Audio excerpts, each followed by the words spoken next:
पति जो एक स्पेस साइंटिस्ट የኔ ባል ስፔስ ሳይንቲስት ነው ሁሉ ጊዜ ይለ ነበረው ልክ እንደ ሚልኪ ዌይ በጣም ብዙ ናቸው ያሉት ሰማይ ላይ እና አንደኛቸው ላይ በትክክል ህይወት ይኖራል እና በህይወቱም አላማው አንድ ነገር ብቻ ነው በህይወት ካሉ እውነትም እነሱን መገናኘት ፈልጋለሁ ይል ነበር ሁላችሁም እንግዲህ በጣም ብዙ ጊዜ የምትጠይቁት አንድ ፊልም ነበር እሱም ኮይ ሚልጊያ ነው ማለት የሪቲክ አድናቂ የድሮም ሆነ የቅርብ ጊዜ ህንድ ፊልም ተመልካች በአጠቃላይ ሪቲክን በጣም ይወዱታል እንደሚመቻችሁ እናውቃለን ሚልጊያ የተሰኘውን የሪቲክን ፊልም ትርጉም በቃሲም መካ ፈታ ዘና እንድትሉ ግብዣችንን እያቀረብን ነው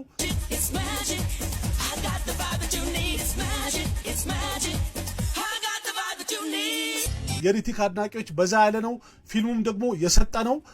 በትክክል ያው የድሮ ሚሞሪያችሁን ለመመለስ የምናደርገው ጥረት ላይ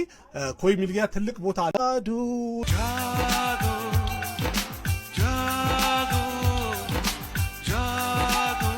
እንላለን